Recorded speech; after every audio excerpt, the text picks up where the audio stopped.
future energy. We've got to look at what else can be done, the things that you and I cannot even fathom today, because we have not put any money into developing those things. And why? Corporations are not doing it. Our federal government should be the one that inspires and motivates to do that. And then when those things are come up with, we must not simply give them away to companies for them to make a huge profit at our expense. So, you know, the first thing that I would want to do is to really get minds going, because that's one of the greatest things that we have as Americans, and we have stopped using them. The whole world is technologically ahead of us. They know what works. They know, and there are a few things that I really want to look at. I want to mention something right now that I hope will not completely make you hate me. Ready? Nuclear power. But not your father's nuclear power. I'm not talking about thermonuclear. I'm talking about, I don't know if you've heard anything about integral fast reactors. These are the new wave. Their fuel, they use the spent nuclear fuel rods from traditional thermal nuclear.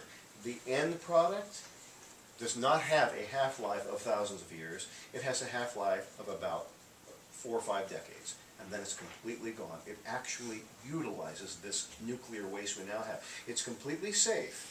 It is not at all like the same sort of the Chernobyl and the 3 Mile Island. A half-life of 40 years 40 to 50 means years. It takes 100 years for it to go away. No, I mean a complete death of 40 to 50 years. A half-life of in a decade or so.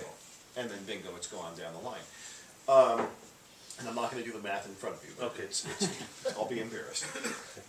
It's clean, it's renewable, and I know it's shocking for us as progressives to even think about that filthy phrase, nuclear energy, because we keep associating it with the wrong stuff. There's no such thing as clean coal, and I'm getting sick and tired of hearing people touting clean coal, including the president. Yeah. There is no such thing. Let's look at anything else that we can that will be safe. And I'm not advocating nuclear of this type if it is proven not to be 100% absolutely safe, absolutely clean in the long run. But one of the things that I'm so excited about is the fact that it does produce a far safer end product and a waste product. It goes away. What about the cost, though? Traditional nuclear is just phenomenally, I mean, it's so expensive it can't even be thought about. And this goes back to what I said about R&D. We have put no money into developing this. Believe it or not, we actually did as a nation. In 1994, we started a program of IRF, and we started for 3 years developing it. But then it was ended suddenly and mysteriously. And it was not because of any safety factor. My feeling has always been the traditional thermonuclear industry got into it and said, stop that. Just as the oil industry now is stamping its little foot whenever any sort of alternative, safe energy is developed. Yeah, I believe that there should be more money spent on developing green ways of saving energy, and because we have the resources here in the valley, all over California we have the resources. So bio. Right. I mean, there's so much out there that could be developed that could help California. Mm-hmm. But nobody's doing anything. They don't want to fund any of these projects. They need to, because that'll create jobs for the people here in the valley. We don't have a lot of skilled help here in the valley. We have laborers. They come across the border for 3-4 months and then they go back home. Nobody here in the valley or any of your farms want to do that type of work. So an immigration is the same thing. It's all tied together. Mm-hmm. All of it. And the interesting thing, I've talked to so many conservative farmers who are really in favor of immigration reform if it means they can keep getting those immigrants to come and work their crops and work their fields. $10 a day. Oh, yeah. And that to me is fascinating, that we can find actually, aside from the pay issue, a little bit of parity on the issue of immigration. Mm-hmm.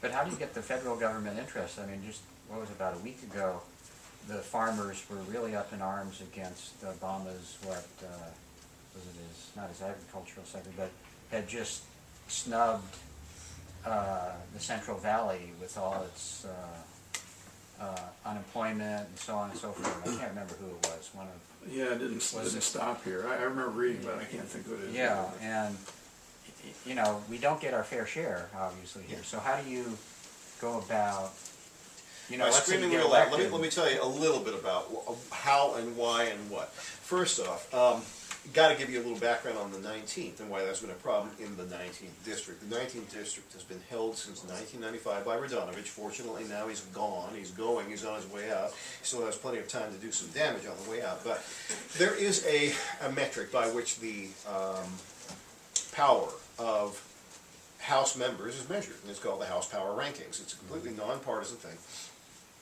George, in 2005, after he'd been in office for 10 years, his House, 10 years of building his power, his House power ranking was 161st place out of 435. That's not very good. His party was in power at that point. In 2006, when they were still in power, next year, his House power ranking had dropped to 206th place. In 2008, his House power ranking had dropped to 300th place. Oh my God. That's why there's no focus here on this district. That's why there is no power in this district. That's why the congressman in this district cannot, and I'm not going to say anything about Dennis, I'm not going to say anything about the 18th district, that's his own battle. The 19th, there's not been anybody in there who's going to be able to stand up and fight for what this district needs for 16 years. And that's one of the things I find most galling. Sitting here listening to me, do you think that I'm going to be a passive listener, or if I'm going to be somebody who's standing up and demanding what's right? Now, our party, yeah, of course, is in the control of Nancy Pelosi for the most part, and she doesn't always want to do things that we really need here in this district. But if I go to Nancy Pelosi and say, you know what, you better give me what this district needs, or you're going to lose the Democrat sitting in this red seat, what do you think the reaction may be? She may listen. She may begin listening. She may begin delivering to this district. Les, where do you stand on education? First, I He's think in that... favor of it, probably. Yeah. Well, like the race to the top and things like that. First off, I think that no child left behind should be left behind. It is one of the worst possible things ever promulgated on Americans, and I'm not even saying American education. Our greatest strength, again, is education. It's the fact that we have great minds in this country. We have 300 million of them, except for those that are members of the Republican Party. That's the other. But we are doing them a grave disservice because of the way we teach. I am sick and tired of this system and the way it attempts to cram facts into the ears of children, test them on those facts, and then move on to the next thing, and hopefully they will not have forgotten too much. My son is 13 years old. He'll be 13 in April. From the very beginning, we have tried to... Bye-bye. Thank you for being here. I came to get some of the pamphlets, so we'll be doing a lot more for you. I'm from Patterson, so Oh, thank you. hopefully we'll... This isn't your bag, is it? A lot of money in this. Good Democrat. Thank you. I'll see you later. Bye. Bye-bye. Thank you.